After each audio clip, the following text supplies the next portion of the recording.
చేయి. మన ప్రభు రక్షకుడు అయిన యేసుక్రీస్తు నామమున చేరి వచ్చిన మీ అందరికీ ప్రభు పేరట శుభాలు తెలియజేస్తుంటున్నాను.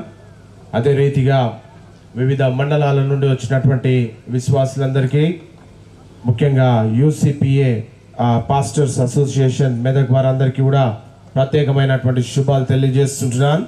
మెదక్ మండల్, శంకరంపేట మండల్, అవేలి, గణపూర్ వివిధ మండలాల నుంచి వచ్చినటువంటి సేవకులందరికీ కూడా ప్రభు పేరట శుభాలు తెలియజేస్తుంటున్నాను. ఈ రాత్రికాల వేళలో దేవుడు మనకిచ్చినటువంటి ఈ గొప్ప తరుణాన్ని కొద్ది నిమిషంలో ఏకాగ్రతతోటి దేవుని వాక్యాన్ని మనం విందాం. మరి అనేక రోజుల నుంచి ఈ యొక్క మీటింగ్స్ గురించి మేము ప్రార్థిస్తున్నప్పుడు మరి దేని గురించి మాట్లాడాలి, దేని గురించి సభలు ఏర్పాటు చేయాలి అని ఆలోచన చేస్తున్నప్పుడు ఇంతకుముందే గడిచిన 2-3 నెలల క్రితం ఇంకొక దగ్గర మీటింగ్స్ పెట్టినప్పుడు అక్కడ ఒక అంశం మీద ప్రత్యేకంగా మరి వాక్యాన్ని అందించడం జరిగింది. అక్కడ అదే అంశాన్ని కూడా మరి ఈ ప్రాంతంలో కూడా మరి అందించాలన్న ఉద్దేశంతో మరి నేను ఇంకొక దైవజనుడు రెవరెండ్ డేవిడ్ జఫానియా గారు నిన్నటి దినం నా వర్తమానం అందించి ఉన్నారు. మరి ఈరోజు కూడా కొద్ది నిమిషంలో ఇప్పటికీ ఆలస్యమైంది. ఇంకా ఆలస్యము చేయకుండా దేవుని వాక్యాన్ని మనం ధ్యానించుకుందాం. మన జీవితంలో చూస్తూ ఉంటే అన్నిటికీ సమయం కేటాయిస్తాం, అనేక విషయాలను ఆలోచిస్తుంటాం. ప్రతిరోజు కూడా మరి ప్రతిరోజు కూడా అనేక విషయాలను చర్చించుకుంటాం. కానీ చాలామంది విశ్వాసులు భారతదేశంలో అనేక చోట్ల చూస్తూ ఉంటే లోకంలో ఉన్న దానికి ప్రాధాన్యత ఇస్తూ ఉంటారు. మరి దేవుడు మనల్ని ఒక ఉద్దేశంతో, ఆయన సంకల్పంతో, దేవుని ఆలోచన చెప్పున మనుషులను నిర్మిస్తే మరి మనుషులు మాత్రము ఈ లోకాశల వైపు, లోక పద్ధతుల వైపు, లోకం కొరకు సమయాన్ని కేటాయిస్తూ ఉంటారు. మరి దేవుడు ఒక ఉద్దేశం చొప్పున మానవులను నిర్మిస్తే దేవుని చిత్తానుసారంగా జీవించాల్సినటువంటి మానవులు, దేవుని ప్రణాళిక చొప్పున జీవించాల్సినటువంటి మానవులు లోకంలో దారి తప్పి తొలగిపోతూ ఉంటున్నారు. దేవుడు ఈ భూమి మీదకి ప్రభు అయినటువంటి యేసుక్రీస్తు 2026 సంవత్సరాల క్రితము ఆయన పరమును విడిచి మన కొరకు ఈ భూమి మీద జన్మించి ఉన్నాడు.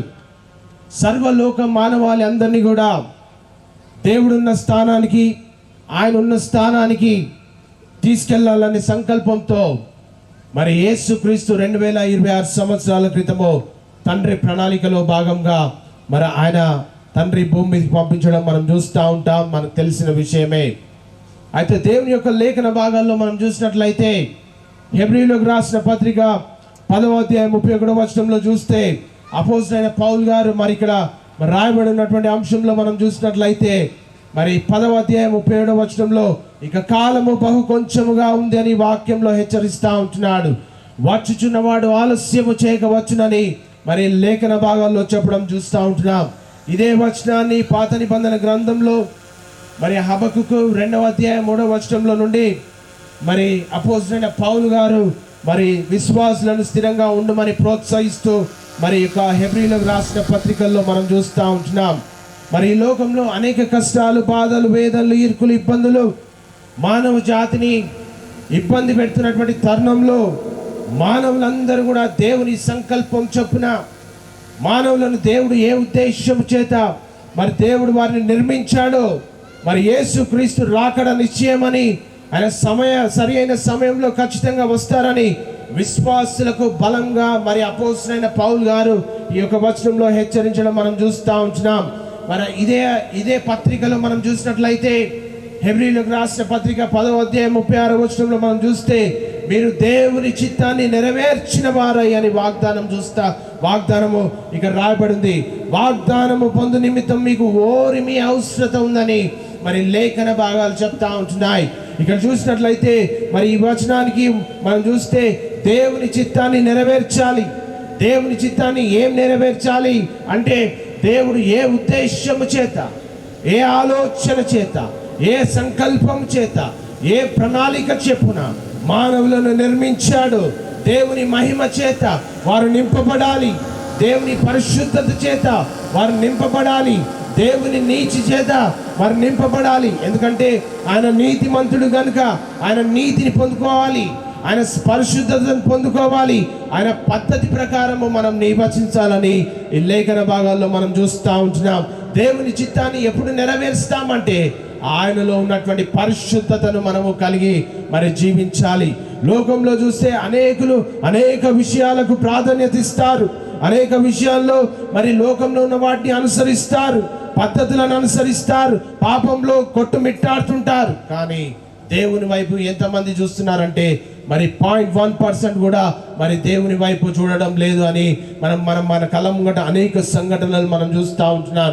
మరి కష్ట సమయంలో వెనకడుగు వేయకుండా, మరి బాధలు కలిగినప్పుడు వెనకడుగు వేయకుండా, మరి దేవుడు ఏ ఉద్దేశము చేత మరి రక్షింపబడి పాప క్షమాపణ పొందుకొని దేవుని ఆలోచన చెప్పున మానవులందరూ కూడా మరి జీవించాలని మరి దేవుడు కోరుకుంటా ఉంటున్నాడు కనుక మరి అంతేకాకుండా మరి ఈ లోకంలో చూస్తే మరి దేశం మీదకి దేశము, రాజ్యము మీదకి రాజ్యము, ఒకరి మీదకి ఒకరు మరి కుటుంబంలో మరి కలహాలు పెరిగిపోతున్నాయి, కుటుంబాలు విచ్ఛిన్నం అవుతున్నాయి, మానవులు కొట్లాడుతున్నారు. మరి అనేక రీతులుగా మరి పాపము విస్తరిస్తున్నటువంటి క్రమంలో మరి మానవులమైనటువంటి మనము దేవుని వైపు చూస్తేనే దేవుని రాజ్యానికి మనం చేర్చబడతాం.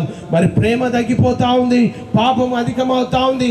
మరి పాపపు స్వభావంతో మానవులమైనటువంటి మనము జీవిస్తే మరి దేవుని ఆలోచన ప్రకారము, దేవుని సంకల్పం చొప్పున దేవుని రాజ్యానికి మరి మానవులమైనటువంటి మనము చేర్చబడాలి. అదే మత్తయి సువార్త 24వ అధ్యాయం 6 నుంచి 8 వచనాల్లో మనం చూసినట్లయితే ఇక్కడ బైబిల్ ముందుగానే మరి ప్రపంచానికి మానవులకు హెచ్చరిక చేయడం మనం చూస్తూ ఉంటున్నాం.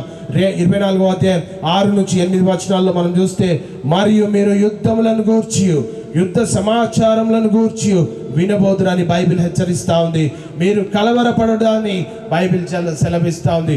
ఎందుకు కలవరపడొద్దంటే దేవుని రాజ్యానికి చేర్చబడాలి, దేవుని రాజ్యంలో మనం నాటబడాలి, దేవుడున్న స్థానానికి మనం చేర్చబడాలని ఆయన ఉద్దేశంగా మరి చెప్పడం జరుగుతూ ఉంది. అయితే ఇక్కడ జరగవలసి ఉండేవని అంతము వెంటనే రాదని బైబిల్ చెప్తా ఉంది. ఇక్కడ చూస్తే మరి 7వ వచనంలో మనం చూసినట్లయితే, జనము మీదికి జనము, రాజ్యము మీదికి రాజ్యము లేచునని లేఖన భాగాల్లో చూస్తూ ఉంటున్నాం. 8వ వచనానికి వచ్చినట్లయితే, అక్కడక్కడ కరువులు, భూకంపములు కలుగును, ఇవన్నీ వేదనలకు ప్రారంభమని మరి దేవుని యొక్క వాక్యం సెలవిస్తూ ఉంది. కనుక మరి యేసుక్రీస్తు ప్రవచనాన్ని ఈ యొక్క వాక్యాలన్నీ కూడా అంత్య దినములలో నెరవేరడం మనం చూస్తూ ఉంటున్నాం. కనుక మరి ఈ వాక్యంలో చూస్తే కలవరపడొద్దని హెచ్చరిక చేయడం మనం చూస్తూ ఉంటున్నాం. యుద్ధాలు, వాటి సమాచారాలు విన్నప్పుడు మరి మానవులందరూ కూడా కలవరపడుతుంటారు. కానీ కలవరపడకుండా ఉండాలంటే క్రీస్తులో నాటబడాలి, దేవుని యొక్క రక్తంలో కడగబడాలి. యేసు క్రీస్తులో ఎప్పుడైతే మనము జీవిస్తామో, యేసు క్రీస్తు రక్తంలో కడగబడి ఆయన సంకల్పం చొప్పున ఎప్పుడైతే మనము జీవిస్తామో, ఒకవేళ యుద్ధాలు వచ్చినా, మరి అంత్యదినంలో అనేక సంఘటనలు జరిగినా మనమందరం కూడా దేవుడున్న స్థానానికి వెళ్తామని ఈ లేఖన భాగాల్లో మనం చూడవచ్చు. అంతేకాకుండా మరి దేశాల మధ్య రాజ్యాల మధ్య మరి ఘర్షణలు జరుగుతూ ఉంటాయని, అక్కడక్కడ కరువులు వస్తుంటున్నాయి, భూకంపాలు సంభవిస్తున్నాయి. ఇవన్నీ రాబో శ్రమలను గురించి మరి ప్రారంభంగా మరి సూచనలుగా మనకు చూస్తూ ఉంటున్నారు. కనుక మరి ఈరోజు దేవుడు ప్రతి మనిషిని కూడా హెచ్చరిక చేస్తూ ఉంటున్నాడు. బహుకాలము బహు కొంచెంగా ఉందని లేఖన భాగాల్లో నుండి మనము చూస్తూ ఉంటున్నాం. కనుక దేవుడు మనుషులకు సమయం ఇస్తాడు, కానీ అది శాశ్వతంగా ఉండడానికి సమయం కాదండి. యేసుక్రీస్తు 2026 సంవత్సరాల క్రితము ఆయన మన కొరకు ప్రాణత్యాగం చేశాడు. ఈ కృపాకాలంలో మనం జీవిస్తున్నటువంటి తరుణంలో మరి దేవుడు మనకిస్తున్నటువంటి సమయాన్ని ఉపయోగించుకొని క్రీస్తు వైపు తిరగాలి. ఎందుకంటే కాలము బహు కొంచెముగా ఉందని లేఖన భాగాలు చెప్తా ఉంటున్నాయి. కనుక దేవుడు ప్రేమ గల దేవుడు, దేవుడు జాలి గల దేవుడు, అంతేకాకుండా ఆయన వెంటనే తీర్పు తీర్చేవాడు కనుక తీర్పు తీర్చేవాడు కాడు. కనుక మనమందరం కూడా దేవుని తట్టు తిరిగే వారంగా ఉండాలని ఈ లేఖన భాగాల నుండి మనం చూస్తూ ఉంటున్నాం. అనేకులు తీర్పు వెంటనే రాకపోవడం వల్ల మనుషులందరూ కూడా హృదయపూర్వకంగా తప్పిదాలు చేస్తూ ఉంటున్నారు. తప్పిదాలు చేసిన వారికి, పాపాలు చేసిన వారికి దేవుని రక్తంలో కడగబడకుండా ఇష్టానుసారంగా ఎవరైతే జీవిస్తారో, పరలోక రాజ్యంలో వారికి స్థానం లేదండి. అందుకనే మరి కాలము బహు కొంచెంగా ఉందని బైబిల్ హెచ్చరిస్తున్నప్పుడు అందరం కూడా దారి తొలగిన వారందరూ కూడా దేవుని తట్టు మరి చూడాలని ఆయన కోరుకుంటా ఉంటున్నాడు. కనుక ఈరోజు కృపాకాలం ఒక రోజు ముగియబోతుంది. ఆ కృపాకాలంలో మనము దేవుని తట్టు తిరగాలని లేఖన భాగాల్లో చూస్తూ ఉంటున్నాం. ఆదికాండం 6వ అధ్యాయం 3వ వచనంలో మనం చూస్తే ఇక్కడ నోహా కాలంలో మరి వాక్యం ఏమని చెప్తుందంటే, అప్పుడు యెహోవా ఆత్మ నరులతో ఎల్లప్పుడూ వాదించదు అని లేఖన భాగాలు చెప్తా ఉంది. కనుక వారు తమ అక్రమ విషయంలో నరమాత్రులై ఉన్నారు, ఆయనను వారి దినములు 120 ఏళ్ళు అగునని ఇక్కడ వాక్యంలో మనం చూస్తూ ఉంటున్నాం.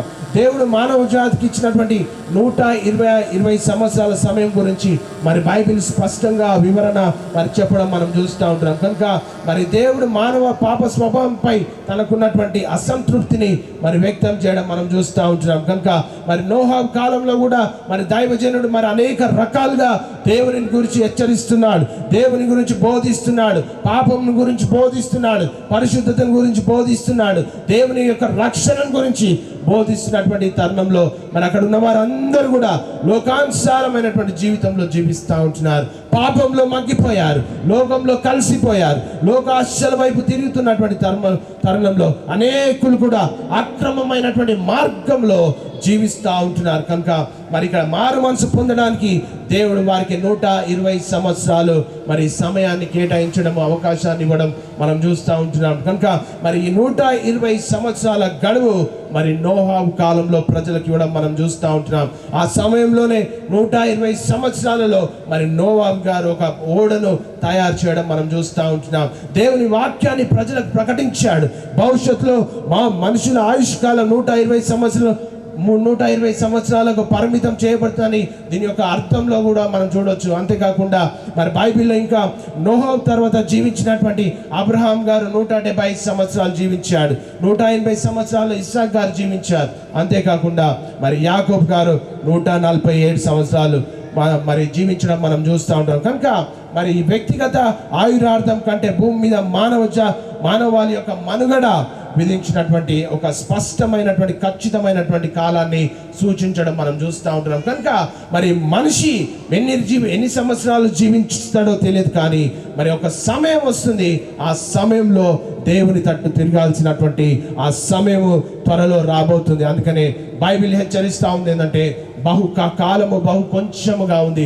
ఆ కొంచెం సమయంలో మనము దేవుని యొక్క రక్తంలో కడగబడి మరి ఒక రక్షణను పొందుకొని క్రీస్తు కొరకు యోగ్యకరమైనటువంటి జీవితాన్ని జీవించాలి.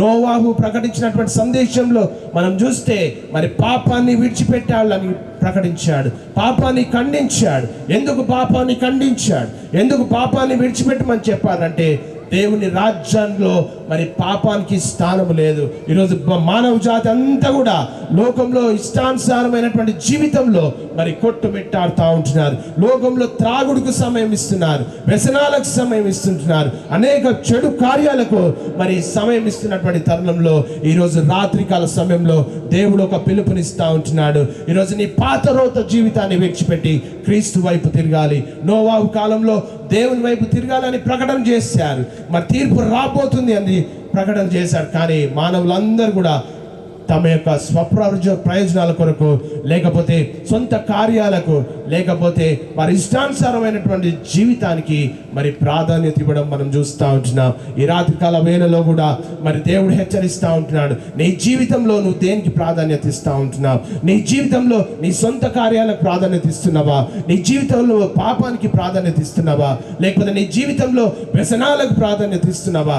లేకపోతే నీ జీవితంలో నీ ఇష్ట రాజ్యంగా బ్రతకాలని నువ్వు జీవిస్తూ ఒకవేళ ఆ స్థానంలో దేవుడున్న స్థానానికి నువ్వు చేర్చబడవు. ఎందుకంటే ఆయన పరిశుద్ధుడు కనుక ఆయనను ఆరాధించే వారు కూడా మరి పరిశుద్ధత కలిగి మరి జీవించాలని బైబిల్లో నుండి హెచ్చరిక ఇవ్వబడుతుంది. నోహా కాలంలో మరి అంతా కూడా ప్రకటన చేస్తూ ఉంటున్నాడు. కానీ నోహా దైవజనుడైనటువంటి నోహా గారిని ప్రజలందరూ కూడా అవహేళన చేస్తుంటున్నారు, తృణీకరిస్తుంటున్నారు, అవమానపరుస్తుంటున్నారు.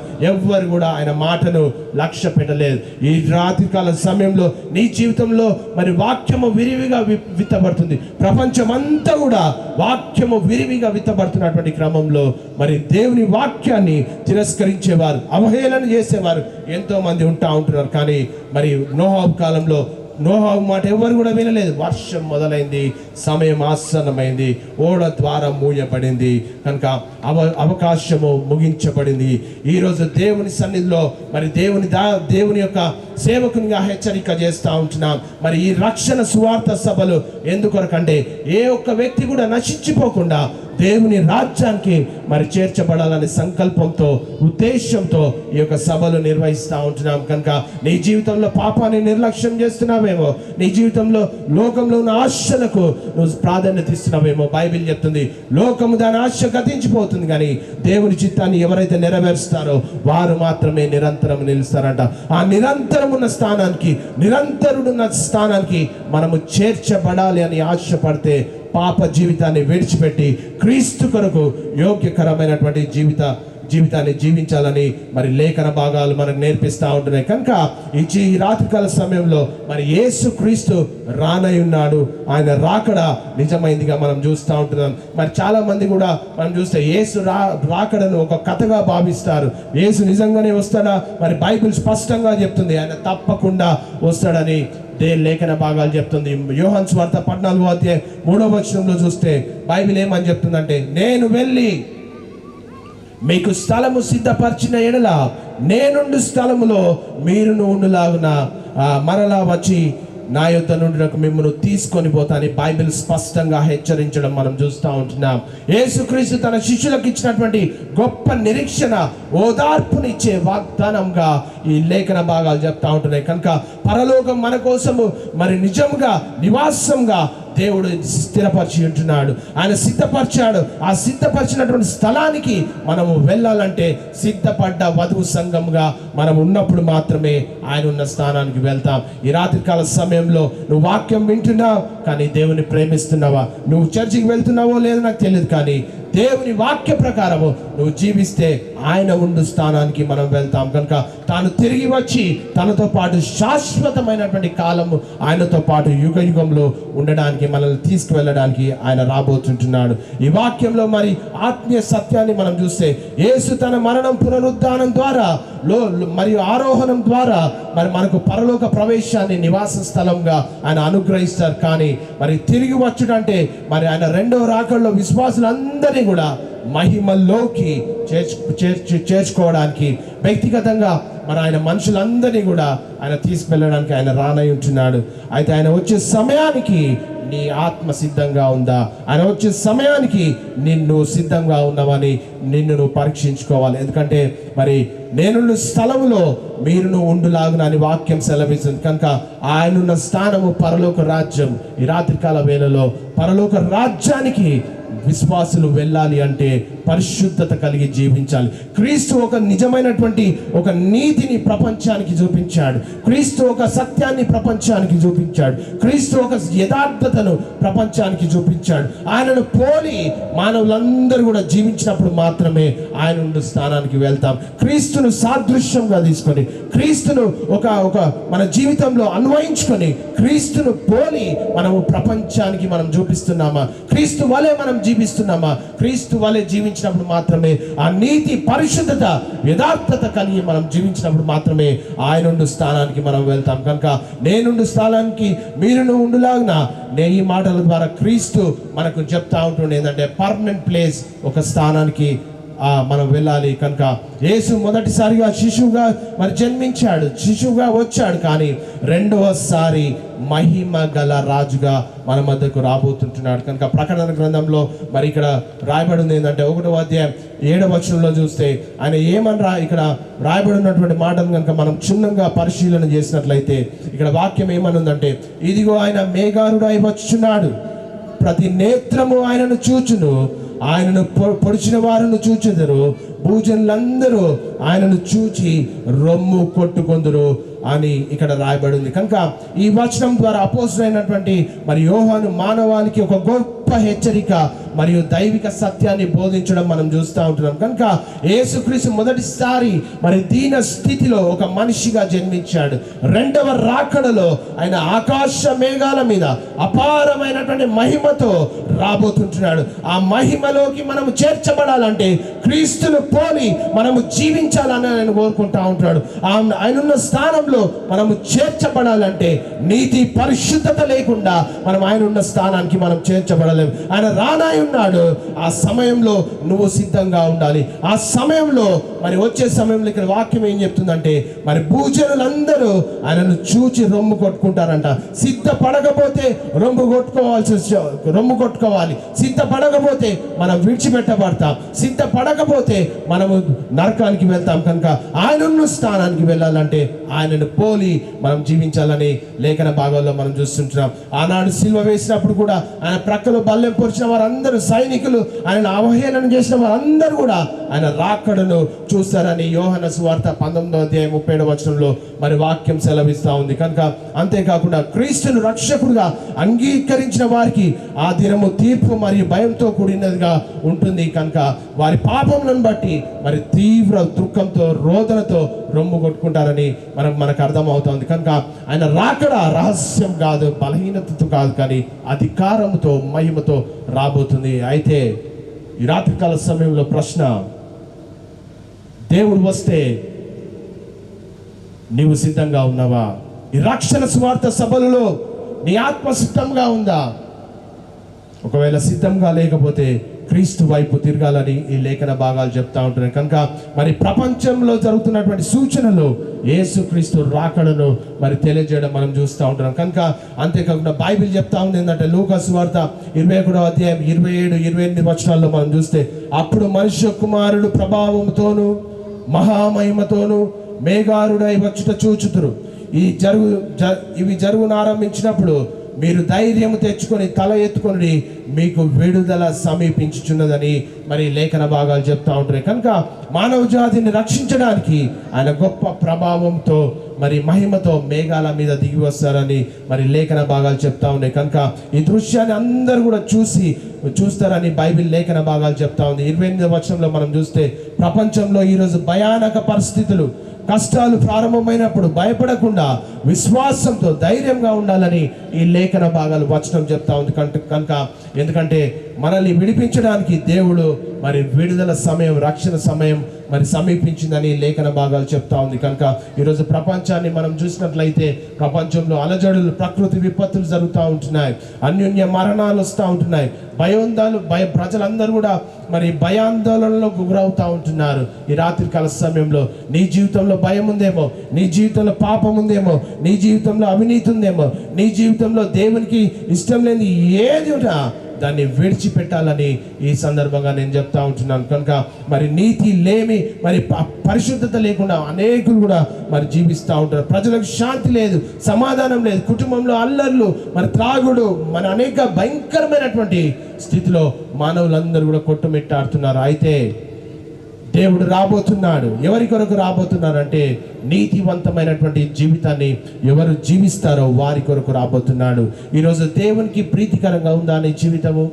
దేవునికి ఇష్టంగా ఉందా నీ జీవితము? దేవుడు నిన్ను ఏ ఉద్దేశంతో, ఏ సంకల్పంతో, ఏ ప్రణాళికతో, ఏ ఉద్దేశం కలిగి నిన్ను నిర్మించాడో ఆ ఉద్దేశము దేవుణ్ణి మహిమపరిచే రీతిగా ఉందా? నీ జీవితం ద్వారా దేవుని నామానికి మహిమ వస్తుందంటే ఈరోజు మనం పరీక్షించుకోవాల్సినటువంటి సమయం వచ్చింది. ఎందుకంటే దేవుని వాక్యము నెరవేరబోతుంది.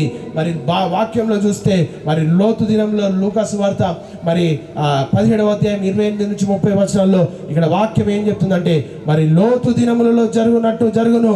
జనులు తినుచు, త్రాగుచు, కొనుచు, మరి అమ్ముచు, నారు నాటుచు, ఇల్లు కట్టుకొనుచుండ్రి. అయితే లోతు సొదొమ విడిచిపోయిన దినమున ఆకాశము నుండి అగ్ని కురిసి వారందరూ నాశనము చేసిన ఆ ప్రకారమే మనుష్య కుమారుడు ప్రత్యక్షమగు దినము జరుగునని లేఖన భాగాలు చెప్తుంది. ఒకసారి మరి పాపము జరుగుతున్నప్పుడు అగ్ని కుమ్మరించబడింది, ప్రజలందరూ కూడా మరి ఆ యొక్క అగ్నిలో కాలిపోవడం మనం చూస్తూ ఉంటాం. లోతు కాలంలో చూస్తే మరి అనేకులు కూడా మరి ప్రజలు తినడం, త్రాగడం, సుఖిస్తూ మరి వ్యాపారాలు చేయడం, ఇష్టానుసారంగా లౌకికమైనటువంటి జీవితంలో మరి జీవిస్తూ ఉంటున్నారు. అకస్మాత్తుగా దేవుడు తీర్పు వస్తుందని ఈ లేఖన భాగాల్లో మనం చూస్తుంటున్నాం.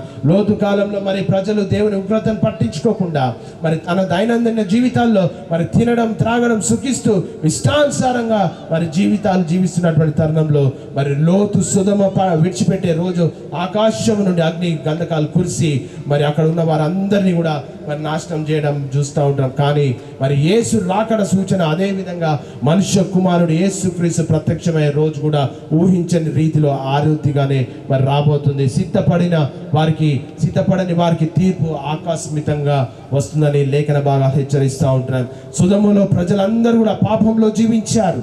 దేవుడు అంటే భయం లేకుండా మరి భయంకరమైనటువంటి పాప రోత జీవితాన్ని అనుభవిస్తున్నటువంటి తరుణంలో దేవుని యొక్క హెచ్చరికను లెక్క చేయలే, దేవుని వాక్యాన్ని లెక్క చేయలే, మరి దేవుని ధిక్కరించేవారుగా ఉంటున్నారు.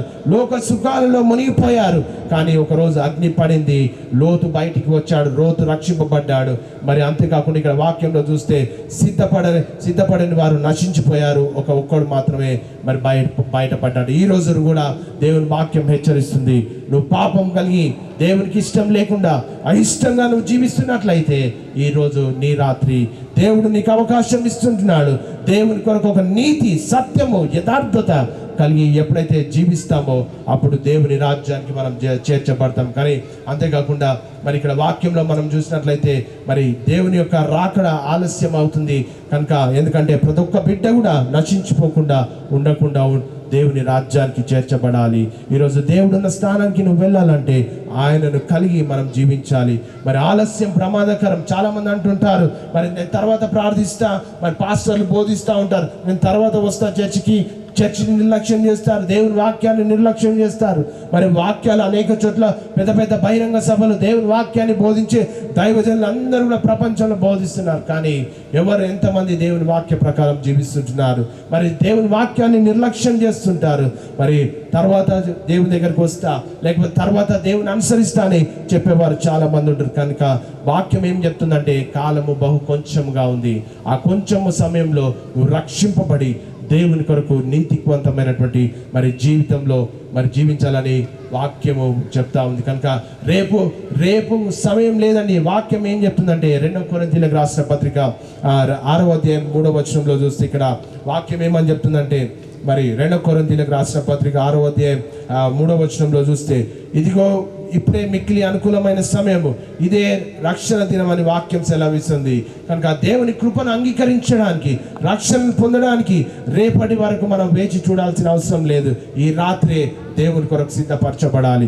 ఈ రాత్రి నీ హృదయం సిద్ధపరచబడకపోతే నీ జీవితంలో అనేక సమయాలు దేవుడు ఇచ్చిండొచ్చు, కానీ మరి ఈ రాత్రి ఒక చివరి రాత్రి కాకముందే దేవుని కొరకు యథార్థమైనటువంటి పరిశుద్ధమైనటువంటి మరి జీవితాన్ని జీవించి దేవుని కొరకు ఒక సత్యమైనటువంటి మార్గంలో అనుసరించి దేవుని ప్రణాళిక నీ జీవితంలో నెరవేర్చుకొని దేవుని కొరకు సాక్షి బిడ్డగా మరి జీవించాలని లేఖన భాగాలు చెప్తా ఉంది. కనుక వాక్యం చెప్తా ఉంది ఏంటంటే, యాకోబు పత్రిక 4వ అధ్యాయం 14వ వచనంలో మనం చూస్తే, రేపు ఏమి సంభవించినో మీకు తెలియదంట, రేపు ఏమవుతుందో తెలియదు. కానీ మనుషులందరూ కూడా రేపటి గురించి ఆలోచిస్తారు, భవిష్యత్తు గురించి ఆలోచిస్తారు, డబ్బు సంపాదనకు ప్రాధాన్యత ఇస్తారు, చదువుకోవడానికి ప్రాధాన్యత ఇస్తారు, ఇంకేదో బిజినెస్ చేయడానికి ప్రాధాన్యత ఇస్తారు. కానీ రేపు ఏం సంభవిస్తుందో ఎవరికీ తెలియదండి. ఈరోజు దేవుడు ఒక అవకాశాన్ని ఇస్తున్నాడు నీ జీవితంలో. ఇంకా లోకానికి ప్రాధాన్యత ఇస్తున్నావా? నీ జీవితంలో పాపానికి ప్రాధాన్యత ఇస్తున్నావా? నీ జీవితంలో మరి అవిధేయతకు ప్రాధాన్యత ఇస్తున్నావా? దేనికి ప్రాధాన్యత ఇస్తున్నావో నాకు తెలియదు. కానీ ఈ దినము దేవునికి హెచ్చరిక చేయబడుతుంది ఏంటంటే, రేపేమి సంభవించినో మీకు తెలియదు, మీ జీవము ఏ పాటిదని లేఖన భాగాలు చెప్తా ఉంది. కనుక మీరు కొంతసేపు కనబడి అంతలో మాయమైపోదురు ఆవిరి వంటి వారనే లేఖన భాగాలు చెప్తా ఉంది. కనుక రేపు మన జీవితంలో ఏమి జరుగుతుందో ఎవరికి తెలియదండి. క్రీస్తు లేకుండా నువ్వు మరణిస్తే ఈ భూమి మీద నీ జీవితం, నీ శరీరము మట్టిలోకి వెళ్తుంది. కానీ నీ ఆత్మ ఎక్కడికి పోవాలి? నీ ఆత్మ ఎక్కడికి వెళ్ళాలి అంటే, దేవుడు ఏ ప్రణాళిక చెప్పిన మానవులను నిర్మించాడో ఆ ప్రణాళిక ప్రకారం పరలోక రాజ్యానికి వెళ్ళాలంటే, పాప జీవితాన్ని విడిచిపెట్టి క్రీస్తున్న స్థానానికి వెళ్ళాలంటే, పాపాన్ని విడిచిపెట్టి క్రీస్తు కొరకు ఒక నూతనమైనటువంటి యథార్థమైనటువంటి జీవితాన్ని మరి జీవించాలని. మరి భూమి మీద మన జీవితకాలం చాలా తక్కువే. ఆ సమయంలో దేవుణ్ణి అంగీకరించే రీతిగా మనం ఉండాలి. మన సొంత ప్రణాళికల్ని రచిస్తాం, సొంతంగా నిర్ణయాలు తీసుకుంటాం, సొంత ఆలోచనల ప్రకారం మనం వెళ్తాం. దేని గురించి వెళ్ళినా దేవుని రాజ్యానికి చేర్చబడలేం. క్రీస్తు లేకుండా మన జీవితంలో ఎన్ని ఆస్తులు కలిగి ఉన్నా, ఎన్ని అంతస్తులు కలిగి ఉన్నా, ఎంత పెద్ద చదువులు మనకున్నా, క్రీస్తు లేకుండా అవేవి కూడా వ్యర్థమే. క్రీస్తును కలిగి ఉన్నప్పుడు మాత్రమే దేవుని రాజ్యానికి మనం వెళ్తాం. కనుక మరి అంతేకాకుండా దేవుని మీద ఆధారపడుతూ ప్రతిరోజును సద్వినియోగం చేసుకోవాలని ఈ యొక్క వచనం మనకు చెప్తా ఉంది. కనుక ఈ రాత్రికాల వేళలో దేవుని యొక్క హెచ్చరిక నీకు జారీ చేయబడుతుంది. నీ జీవితంలో నువ్వు దేనికి ప్రాధాన్యత ఇస్తుంటున్నావు ప్రియా దేవుని సంగమా? మరి ఇక్కడ చూస్తే వాక్యంలో సమయం అయిపోతుంది కనుక నేను త్వరగా ముగించడానికి ప్రయత్నం చేస్తా. దేవుని యొక్క వాక్యంలో మనం 2 పేతురు 3వ అధ్యాయం 9వ వచనంలో మనం చూస్తే ఇక్కడ వాక్యం ఏమనుందంటే, కొందరు ఆలస్యం అని ఎంచుకున్నట్లు ప్రభు తన వాగ్దానమును గురించి ఆలస్యము చేయువాడు కాడు గాని మరి ఎవడును నశింపవలెనని ఇచ్చేయింపక అందరూ మారు మనసు పొందవలెనని నేను కోరుచు మీ ఎడల దీర్ఘ శాంతము గలవాడై ఉన్నాడని వాక్యం సెలవిస్తుంది. వాక్యంలో మనం చూస్తే ఎవడు నశింపక, దేవుడు అందరినీ కూడా నిర్మించాడు. వారందరూ కూడా మరలా దేవుడు ఏ రీతిగా మానవులను నిర్మించాడో ఆ రీతిగా దేవుని రాజ్యానికి చేర్చబడాలి. మరి ఈరోజు పాపపు స్వభావం ఉంటే, ఈరోజు మలినం ఉంటే, ఈరోజు అవినీతి మనలో ఉంటే, ఈరోజు అసత్యం మనలో ఉంటే దేవుని రాజ్యానికి మనం చేర్చబడలేం. వాక్యం చెప్తుంది ఏంటంటే, ఎవడు నశింపవలెనని ఇచ్చేయింపక అందరూ మారు మనసు పొందాలి. క్రీస్తును కలిగి జీవించాలని ఆయన కోరుకుంటా ఉంటున్నాడు, సమయం ఇస్తూ ఉంటున్నాడు.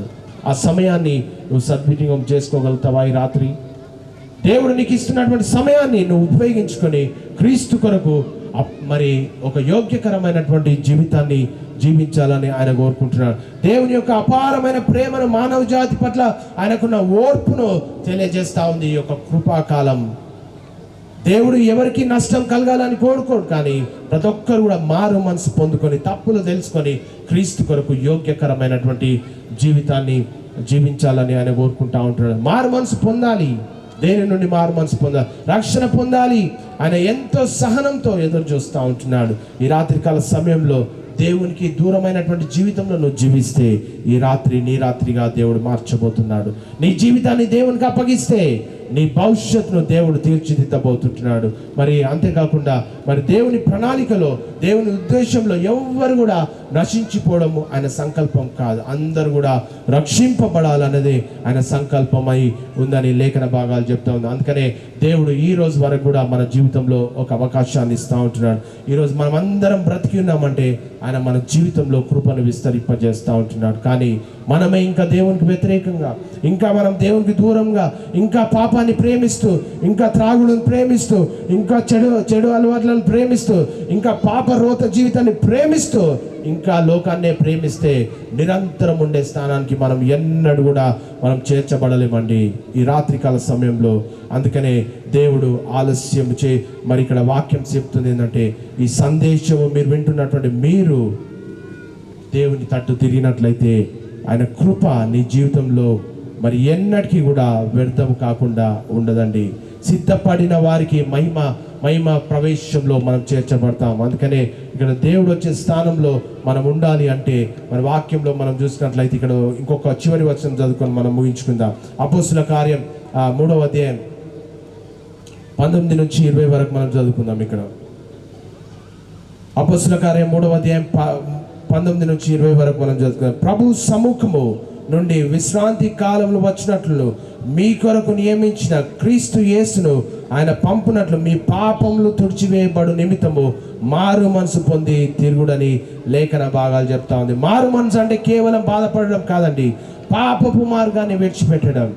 దేవుని వైపు తిరగడం అంటే చెడు మార్గాల నుండి పూర్తిగా దేవుని వైపు మళ్ళడం. చెడు మార్గాలు ఏంటి? ఆ చెడు మార్గాలు ఏంటి? ఆ పాప జీవితం. యేసుక్రీస్తు ద్వారా మన పాపాలు కడిగివేయబడవు, పూర్తిగా తుడిచివేయబడతాయి. ఒకసారి యేసు వైపు చూస్తే పాపాలన్నీ కూడా ఆయన నామాన్ని ఒప్పుకొని, పాపాన్ని ఒప్పుకొని క్రీస్తు వైపు తిరిగితే నీ పాపాలు ఎప్పటికీ కూడా జ్ఞాపకం చేయబడవు. క్రొత్త జీవితాన్ని దేవుడు అనుగ్రహిస్తాడు. దేవుడు ఉన్నటువంటి స్థానానికి నువ్వు చేర్చబడాలంటే ఈ రాత్రి క్రీస్తు కొరకు నువ్వు యోగ్యకరమైనటువంటి జీవితాన్ని జీవిస్తాన్ని తీర్మానం నువ్వు చేసుకున్నట్లయితే దేవుడు నిన్ను ఉన్నతమైనటువంటి స్థితిలోకి తీస్తాడు. వాక్యం చెప్తుంది, పాపము తుడిచివేయబడును నిమిత్తము మారు మనసు పొందాలంట. నీ జీవితంలో పాపం ఉందేమో, నీ జీవితంలో వ్యసనాలు ఉన్నాయేమో, వాటన్నిటిని కూడా విడిచిపెట్టమని అపోస్తులైన పౌలు మరి అపోస్తుల కార్యంలో ఇక్కడ రాయడం మనం చూస్తూ ఉంటున్నాం. కనుక మరి ఇక్కడ వాక్యంలో మనం చూసినట్లయితే పరిశుద్ధత కలిగి మనం జీవించాలి. ఈ రాత్రికాల సమయంలో మరి పరిశుద్ధత కలిగి మనం జీవించాలి. ఎందుకు పరిశుద్ధత కలిగి జీవించాలి అంటే ఆయన పరిశుద్ధుడు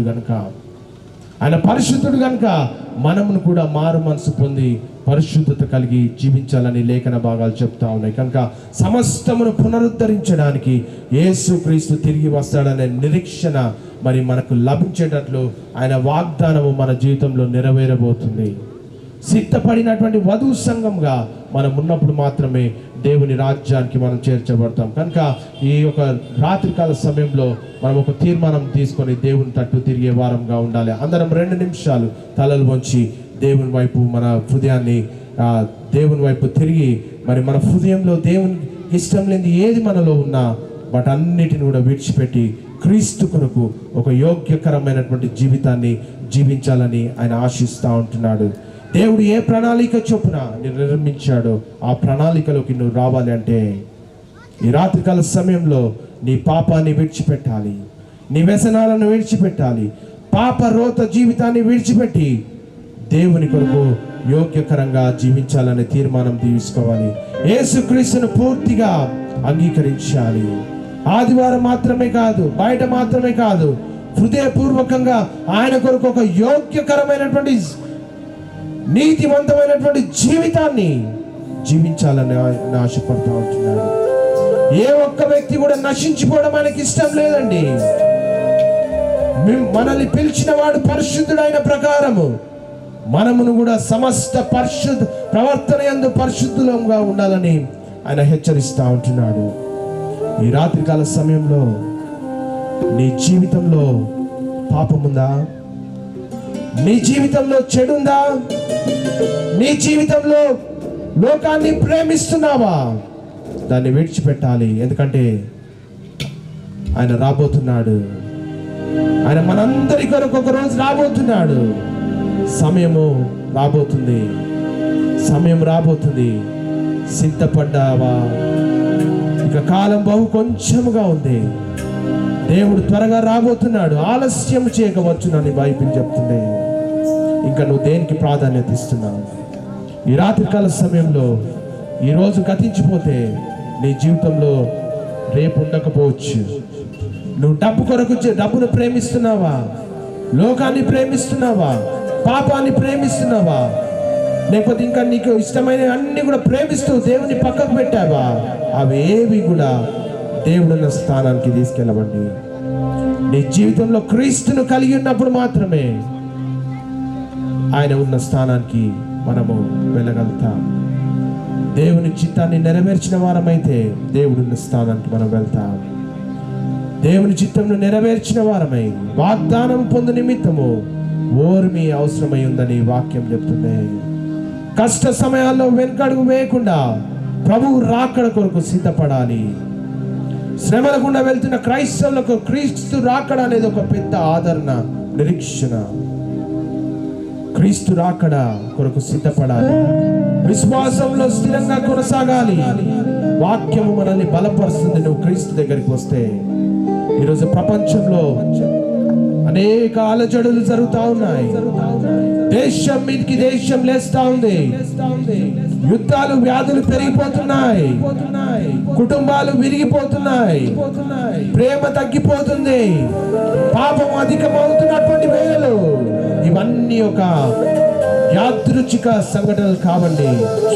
దేవుని వాక్యము ముందుగానే చెప్పబడినటువంటి సూచనలుగా మనం చూస్తూ ఉంటున్నాం. కాలము బహు కొంచెముగా ఉంది. దేవుడు ప్రేమ కలిగిన దేవుడు. ఆయన తీర్పు వెంటనే రాదండి. వెంటనే తీర్పు తీర్చాడు. మనిషి మారాలని ఎదురు చూస్తున్నాడు. ఈరోజు నువ్వు మారుతావా? నీ పాపాన్ని విడిచిపెడతావా? నీ పాపరోత జీవితాన్ని విడిచిపెట్టి, వ్యసనాలను విడిచిపెట్టి, క్రీస్తు కొరకు ఒక యోగ్యకరమైనటువంటి, ఒక పరిశుద్ధమైనటువంటి జీవితము క్రీస్తు కొరకు నువ్వు జీవించినట్లయితే ఆయన ఉన్న స్థానానికి నువ్వు వెళ్ళగలుగుతావు. ఆయన రాబోతున్నాడు. సాధారణ మనిషి వచ్చినట్టు రాడండి. ఆయన సాధారణ మనుషులు వచ్చినట్టు రాడైనా. వాక్యం చెప్తుంది, నేను వెళ్ళి మీకు స్థలము సిద్ధపరిచినలా నేనుండు స్థలంలో మీరు ఉండులాగున మరలా వచ్చిన యుద్ధ నుండి మిమ్మల్ని తీసుకొని పోతానని చెప్తున్నాడు. ఈ రాత్రికాల సమయంలో నువ్వు సిద్ధపడతావా? స్థలము సిద్ధపరచుట. యేసు తన మరణం, పునరుద్ధానం మరియు ఆరోహణ ద్వారా మనకు పరలోక ప్రవేశాన్ని, నివాసాన్ని అనుగ్రహిస్తాడు. ఈ రాత్రికాల సమయంలో నువ్వు దేవుని తట్టు తిరుగుతావా? ఆయన రెండవ రాకడలో విశ్వాసులందరినీ తన మహిమలోకి చేర్చుకోవడానికి వ్యక్తిగతంగా తిరిగి వస్తారని వాక్యం చెప్తా ఉంది. నేనుండు స్థలంలో మీరుండులాగున అనే మాట చెప్తా ఉంది. ఆయన ఉన్న స్థానానికి నువ్వు వెళ్ళాలి అంటే పాపాన్ని విడిచిపెట్టాలి, చెడును విడిచిపెట్టాలి, లోకాన్ని విడిచిపెట్టాలి, లోకాచారాలను విడిచిపెట్టాలి. క్రీస్తు కొరకు పరిశుద్ధమైనటువంటి జీవితాన్ని జీవించాలి. యేసుక్రీస్తు మొదటిసారి శిశువుగా వచ్చాడు, రెండవసారి మహిమగల రాజుగా రాబోతున్నాడు. ఆ మహిమగల రాజున్న స్థానానికి నువ్వు వెళ్ళాలంటే ఆయనను కలిగి జీవించాలి. యేసుక్రీస్తు మొదటిసారిగా దీన స్థితిలో ఒక మనిషిగా, పరిశుద్ధమైన మనిషిగా జన్మించాడు. ఆయన రెండవ రాకడలో ఆయన ఆకాశ మేఘాలపై అపారమైన మహిమతో రాబోతున్నాడు. ఆయన రాకడ రహస్యముగా ఉన్నదండి. భూమి మీద ఉన్న ప్రతి ఒక్కరూ, సమస్త మానవులు ఆయనను చూచి ఆయనను తమ కళ్ళతో చూస్తారని వాక్యం చెప్తా ఉంది. ఆయన రాకడ రహస్యంగా రాదు, బలహీనతతో రాదు, ఒక సాధారణమైనటువంటి వ్యక్తిగా రాడండి. అధికారముతో, మహిమతో ఆయన రాబోతున్నాడు. ఈరోజు ప్రపంచంలో జరిగే సూచనలు యేసు క్రీస్తు రెండవ రాకడను తెలియజేస్తున్నాయి. ఈ రాత్రికాల సమయంలో ప్రపంచంలో అనేక విపత్తులు జరుగుతున్నాయి, అన్యోన్య మరణాలు జరుగుతున్నాయి, భయాందోళనలు జరుగుతున్నాయి, ఆర్థిక సంక్షోభాలు జరుగుతున్నాయి, నీతి పరిశుద్ధత లేకుండా జీవిస్తున్నారు. ప్రజలకు శాంతి లేదు. ఎందుకంటే దేవుని వాక్యము నెరవేరే సమయం వస్తుంది. ఆయన రాబోతున్నాడు. ఆయన వచ్చేటప్పుడు నువ్వు సిద్ధంగా ఉన్నావా? నేను సిద్ధంగా ఉంటా దేవా. ఈ రాత్రికాల సమయంలో నేను నా పాపాన్ని విడిచిపెడుతున్నా. ఈ రాత్రికాల సమయంలో నువ్వు నోరు విప్పి దేవుని సన్నిధిలో, అయ్యా నా రోత జీవితాన్ని మార్చు, నా పాపాన్ని తొలగించు. నీ నోరు విప్పి దేవుని సన్నిధిలో ప్రార్థిస్తావా? అయ్యా నువ్వు నా కొరకు 2026 సంవత్సరాల క్రితం నువ్వు మరణించావు. నీవు మరలా రానాయున్నావు. రానున్న సమయానికి నేను సిద్ధంగా ఉండాలంటే నా పాపాన్ని తొలగించాలని నువ్వు ప్రార్థన చేస్తావా? ఎవరైతే మీ హృదయాలను విప్పి దేవుని సన్నిధిలో ప్రార్థిస్తారో వారిని దేవుడున్న స్థానానికి ఆయన తీసుకెళ్తాడు. ఎవరైతే ప్రార్థన చేస్తున్నారో వారి మీ కుడి హస్తాన్ని చూపించవలసిందిగా కోరుకుంటున్నారు. మీ కుడి హస్తాన్ని చూపించాలి. దయచేసి కుడి హస్తాన్ని చూపించిన వారు లేచి నిలబడాల్సిందిగా కోరుకుంటున్నారు. దయచేసి కుడి హస్తాన్ని ఎవరైతే చూపించారో వారు లేచి నిలబడాలి.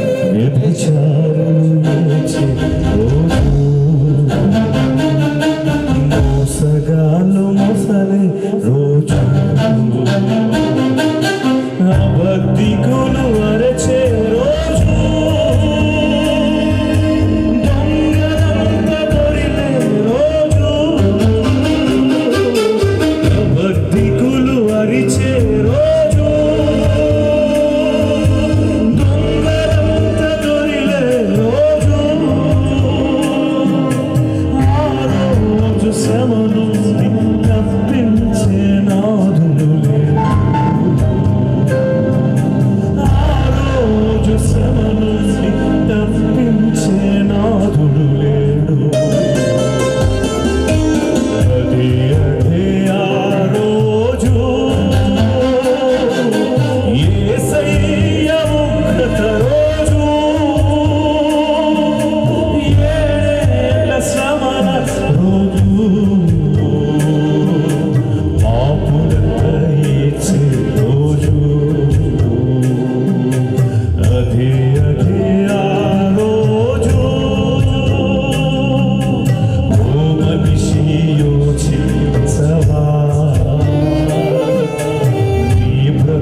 చూసి భంగపడకుమా,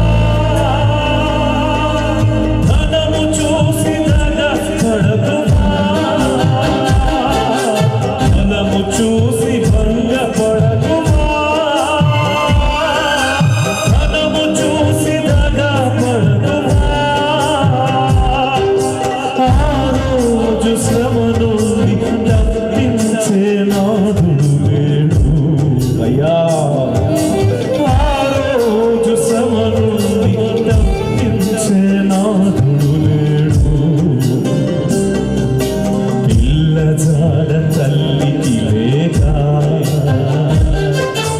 తల్లి జాడ పిల్లకు లేక, పిల్ల జాడ తల్లికి లేక, తల్లి జాడ పిల్లకు లేక, చెట్టుకొక్కరై పుట్టకొక్కరై అనాథులుగా నిలిచే రోజు, చెట్టుకొక్కరై పుట్టకొక్కరై అనాథులుగా నిలిచే రోజు. ఆ రోజు శ్రమ నుండి తప్పించే నాథుడు లేడు, ఆ రోజు శ్రమ నుండి తప్పించే నాథుడు లేడు. దయచేసి నిలబడిన వారు ముందుకు వచ్చినట్లయితే మీ గురించి నేను ప్రార్థన చేయాలని ఆశపడుతుంటున్నాను. దయచేసి ఎవరైతే నిలబడ్డారో వారు ముందుకు రావాల్సిందిగా కోరుతున్నాను. దయచేసి నిలబడిన వారందరూ కూడా ముందుకు రావాలని మనవి చేస్తున్నాను.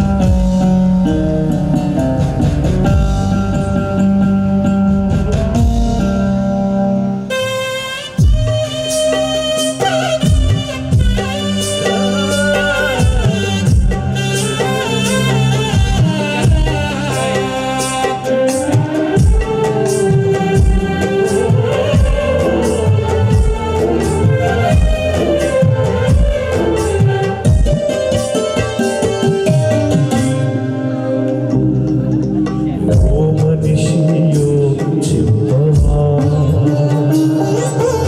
నీ బ్రతుకు ఎలా ఉన్నదో. ఓ మనిషియో చెప్పవా, నీ బ్రతుకు ఎలా ఉన్నదో. బలము చూసి భంగపడకుమా, ధనము చూసి దగపడకుమా, బలము చూసి భంగపడకుమా. ఇది అవకాశం.